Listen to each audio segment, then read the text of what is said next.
আজি মই আপোনালোকক পৌৰাণিক কথাৰ মাধ্যমেৰে তথ্য দিবলৈ চেষ্টা কৰিম শাওন মাহত ভগৱান শিৱৰ কিয় পূজা কৰা হয় আৰু ইয়াৰ কি মহত্ব আছে। ইয়াৰ সন্দৰ্ভত প্ৰথম প্ৰসংগ শিৱ পুৰাণৰ পৰা আহে, যাৰ বৰ্ণনা মই আগৰ ভিডিঅ'ত কৰি গৈছো। দেৱতা আৰু ৰাক্ষসৰ জৰিয়ত সাগৰ মন্থন কৰা হৈছিলে, যাৰ পৰা কালকুট বিষ ওলাইছিলে আৰু সেই বিষ ভগৱান শিৱয়ে নিজৰ কণ্ঠত ধাৰণ কৰি লৈছিল আৰু বিষমান কৰাৰ ফলত ভগৱান শিৱৰ গাৰ তাপ অত্যাধিক বাঢ়ি গৈছিল। তেতিয়া ইন্দ্ৰদেৱে ভগৱান শিৱৰ ওপৰত জলাবৃষ্টি কৰে আৰু তাৰ ফলত ভগৱান শিৱৰ গাৰ তাপ শীতল হয়। আৰু তেতিয়া শাওন মাহে আছিল যেতিয়া ইন্দ্ৰদেৱে ভগৱান শিৱৰ ওপৰত জলাবৃষ্টি কৰিছিল। ভগৱান শিৱ ইন্দ্ৰদেৱৰ ওপৰত অতি প্ৰসন্ন হৈছিল আৰু তেওঁক আশীৰ্বাদ দিছিল।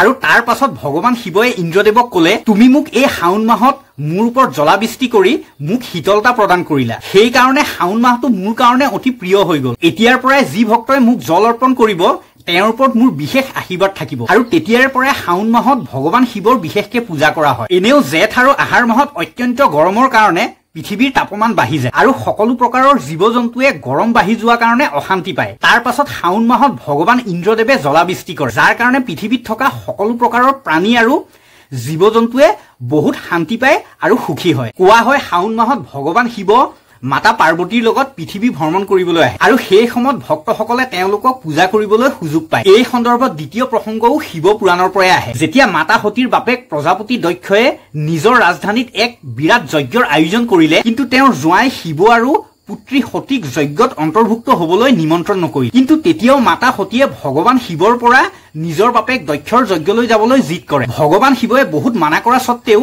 সতীয়ে নিজৰ বাপেকৰ সেই যজ্ঞলৈ নমতাকৈয়ে গুচি যায়। যেতিয়া সতী যজ্ঞস্থলী পালেগৈ, তেতিয়া প্ৰজাপতি দক্ষয়ে ভগৱান শিৱৰ ঘোৰ নিন্দা কৰিলে আৰু অপমান ভৰা শব্দ কলে, আৰু সেইকাৰণে মাতা সতীয়ে মনত অত্যন্ত দুখ পালে আৰু তেওঁ ভগৱান শিৱক প্ৰতিটো জনমতে স্বামীৰূপে পাবলৈ মন কৰি নিজক যজ্ঞকুণ্ডত সমৰ্পণ কৰি নিজৰ প্ৰাণ ত্যাগ কৰিলে। ভগৱান শিৱৰ সৃষ্টি বীৰভদ্ৰয়ে যজ্ঞ ধ্বংস কৰি পেলালে আৰু বীৰভদ্ৰৰ দক্ষৰ ওপৰত বহুত খং উঠিলে আৰু দক্ষৰ ডিঙি কাটি পেলালে। তাৰ পাছত বহুত ঘটনা ঘটিল, যাৰ বৰ্ণনা মই আহিবলগীয়া সময়ত কৰি। তাৰ কিছু সময়ৰ পাছত পৰ্বতৰাজ হিমালয় আৰু ৰাণী মেইনাৰ ঘৰত মাতা সতীৰ দ্বিতীয় জন্ম পাৰ্বতী ৰূপেৰে হয়। পাৰ্বতী ভগৱান শিৱৰ বহুত ভক্ত আছিল আৰু পাৰ্বতী যেতিয়া যুৱতী হল, তেতিয়া তেওঁ ভগৱান শিৱক স্বামীৰূপে পাবৰ কাৰণে ঘোৰ তপস্যা কৰি কেইবাবছৰ ঘোৰ তপস্যা কৰাৰ পাছত শাওন মাহত ভগৱান শিৱ পাৰ্বতীৰ ওপৰত প্ৰসন্ন হয় আৰু তেওঁ দৰ্শন দিয়ে। পাৰ্বতীৰ ঘোৰ তপস্যাৰ পৰা প্ৰসন্ন হৈ ভগৱান শিৱয়ে পাৰ্বতীক বৰ বিচাৰিবলৈ কলে। তেতিয়া পাৰ্বতীয়ে ভগৱান শিৱক কলে, হে নাথ,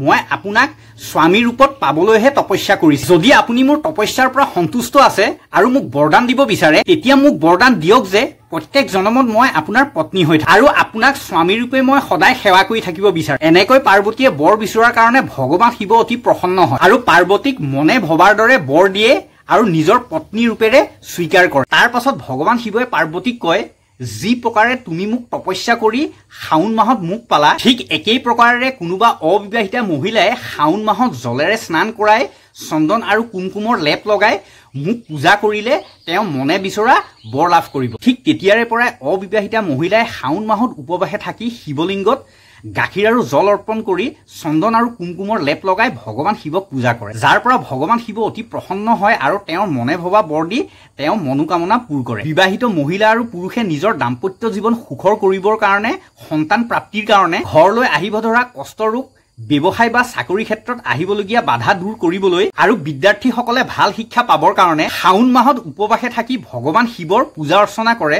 যাৰ পৰা ভগৱান শিৱ আৰু মাতা পাৰ্বতী বহুত প্ৰসন্ন হয় আৰু নিজৰ ভক্তৰ মনোকামনা পূৰ্ণ কৰি তেওঁলোকৰ জীৱন সুখৰ কৰি তোলে। এয়াই আছিল পবিত্ৰ শাওন মাহৰ ভগৱান শিৱ আৰু পাৰ্বতীৰ বিশেষ পূজাৰ সম্বন্ধীয় এটা সৰু তথ্য। মই আশা কৰিছো এই ভিডিঅ'টো চাই আপোনালোকে নিশ্চয় ভাল পালে চাগে। যদি ভাল পালে হৰ হৰ মহাদেৱ বুলি কমেণ্ট এটা কৰি ভিডিঅ'টো নিজৰ আত্মীয় স্বজন আৰু বন্ধুবৰ্গলৈ শ্বেয়াৰ কৰি দিয়ক। আৰু কোনোবাই যদি আমাৰ এই চেনেলটো নতুনকৈ চাই আছে, তেন্তে চেনেলটো ছাবস্ক্ৰাইব কৰি নটিফিকেশ্যন অল কৰি লওক। হৰ হৰ মহাদেৱ।